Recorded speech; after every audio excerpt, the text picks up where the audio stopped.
Good afternoon, ladies and gentlemen. This afternoon, in this video, we are talking about the risk management. Risk management is pretty important in our business because we want to have a profit. But in order to have a profit, we have to accept a risk. High gets the profit, high gets the risk. So we have to find a point of equilibrium between return and risk. In our philosophy in Cerberus, the equilibrium is in the rules. So we define money management as a set of rules, what we call the algorithm. And this is the reason why money management is pretty important in order to succeed in trading. Money management is the general concept. Money management is dealing with winnings and losses. Risk management, in particular, is how we deal with the losses. So what is the risk management in general? A proper risk management helps us to avoid excessive losses in trading business and allow us to carry out tradings without any tension. That's pretty important. But there is no pain, no gain. So it's we must accept some risk. We must accept some risk in order to carry out a trading. So it's everything is embedded together. So let's see. One time, sometimes ago, trading was a pretty easy procedure. So maybe barter or maybe something similar. If we are buying a gasoline, we buy gasoline, we are giving money, we are giving time, we are receiving money. So trading is embedded in any kind of activity in our life. But today we are talking about a risk that can be out of control. Why? Because internet is putting the speed in the transaction. So we can have a transaction that is closed in a few minutes. We have an instant gratification. We have adrenaline. It's just in a few seconds. So it's pretty easy that trading is swapping to gambling. And it's a pretty common problem for traders. Okay, so where is the difference between trading and gambling? Is trading speculation? Yes, it is. Is trading gambling? No, it is not. Because in trading, we have risk management. We have a control over the risk. What we have not is, let's say, generally speaking, of course, where we have not in gambling. And you know that, for example, blackjack, talking about card games, can be played in a normal casino environment, or can be played also with a mindset of a speculation. And normally the results are different. So the difference between trading and gambling is exactly in the capacity to control the risk. How do we control the risk? First of all, we have to know the odds, okay? And this is the reason why we started with a technical analysis and the elaboration of a proper algorithm. As I told in any occasion, our algorithm is not the best in the world, but is pretty important to have it in order to have a statistics, in order to have a precise level where we can work with. We have to understand the market. And after that, we take a decision. We enter into the trade or not. But when we decide to enter in trade, the second step is to control the risk. Because if we can measure the risk, we can manage the risk. The first and the most important element to manage the risk is the so-called stop loss. You can find books only about the stop loss, because in the stop loss you have the quintessence of the whole risk management. Okay, so when we are analyzing a potential trading, we have to draw a line in the sand. And we say, maybe that I'm wrong, but if I'm wrong, this is the maximum that I want to accept as a loss, okay? This is our risk. This is the stop loss. Psychologically, it's pretty important because if we put the stop loss, we know in advance the worst scenario, and we can accept the risk upfront in order to take the trading. So the stop loss is not something that we are putting later. We are moving, we are deciding, it depends, maybe. But today I'm pretty sure that it's this analysis, it's 100% correct and so on. No. When we start a trading, we decide the risk. How much is the risk?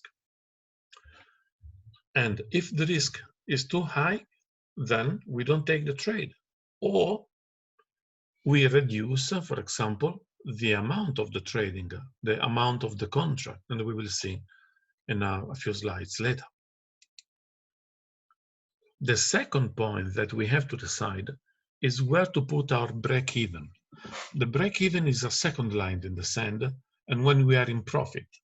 So we said that, for example, when we are in profit of $100, doesn't matter, we move the stop loss from the original point to the entry price of the transaction. We move up or we move down according to the nature of the transaction. So we slide the stop, we move the stop to the break-even.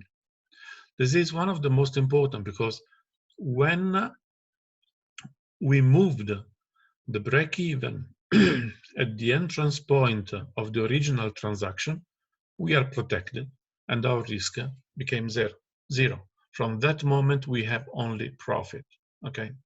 So we have to understand where to put the stop loss and where to put the break-even. Technically, we should have to consider also the liquidity. We know that the liquidity is when we have a sufficient number of buyers and sellers together at the current price available to carry out the transaction. But we know that in the Forex market, liquidity is not a problem, you remember. It was the very first video we have done. After that, we have to decide the risk per trade. This is a general rule that you will find on the internet, and it's so-called 2% rule. It means how much trading capital you want to put in a single trade. It doesn't mean that you cannot have more trades together, but how much trading capital I want to reserve for one single transaction, and must be a small percentage of the total capital. Normally, we're talking about 1% or 2%. Okay, it's a starting point. If we say that the risk per trade is the 2%, it means that we have to be wrong more than 50 times in a row before to wipe the account.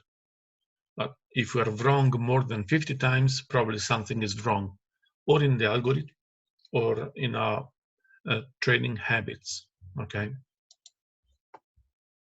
So concretely, specifically, what we have to calculate, how we have to measure the risk. We have to consider three major parameters and three lesser parameters. The three major are the margin, the distance between the entry and the stop loss, expressed in pips, and the lot size, or also known as a number of contracts. There are also three lesser parameters, that is the spread that we know, the commission, and the swap. But commission, it's something that may go from $6 to $8 to $9 every $100,000 trade. So we're not talking about huge money here. Spread being variable may be something unpleasant, but we have the capacity to deal with that. All these points in our specific case, are dealt by a management software. So it's we have not to consider or to make any specific calculation. So let's talk about margin. Margin depends on the security and the broker and the banker, and generally speaking, the country regulation, because margin, it's just a security deposit and it is temporary. So when I open a transaction, I have to pay a deposit. At the end of the transaction, the deposit is paid back, maybe with the profit or maybe less the loss. Okay, so let's say some example. If I want to trade one contract in euro dollar, for example, in Europe the deposit is $3,000, in Australia $1,000, in Russia $200. One contract of gold means 100 ounces, that is 2.8 kilos, and the banks need a security deposit of around $300. But for one contract of crude oil, that means 75,000 barrels, they want a deposit of $5,000. Why? Because banks, when I'm giving order a bank to buy, for example, gold, if for any reason something is going wrong, okay, the bank in the worst scenario, they will have gold in their safe. That is not a huge problem. But if I'm giving an order to buy crude oil, and then for any reason I'm not honoring the transaction, at the end they will have 75,000 barrels, virtually of course, in the bank, and they don't know what to do. So for some securities, they are requiring a higher margin.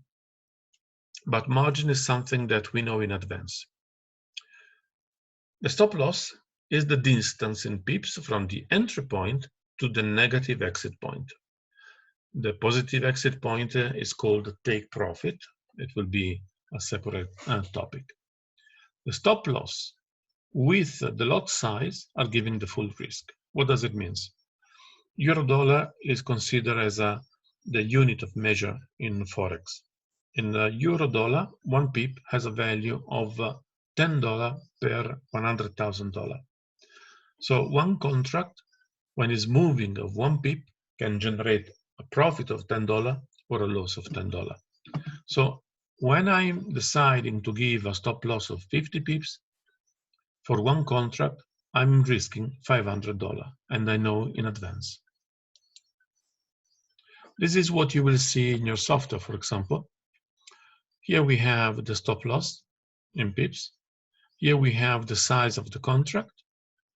And the software, before entering, say, listen, Walter, we have here a margin of 3,613.83 US dollar.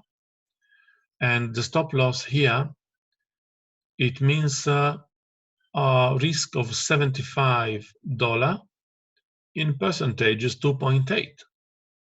I'll say, no, 2.8 is too much because I have a rule in my algorithm to give a risk per trade of a maximum 2%. So what I have to do? I don't change the stop loss because the stop loss is a result of the strategy. I will decrease the lot size. If I'm decreasing the lot size, for example, to 0.7, in this case, the stop loss is now 2.01%, that it's acceptable. And also the margin, of course, because margin is not for one contract, but for 0.7 contract.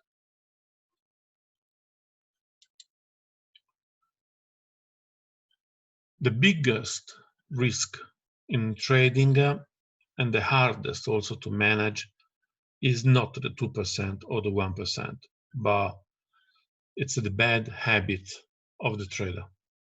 So this is the reason why risk management, or generally speaking, rules help to correct the bad habits of people.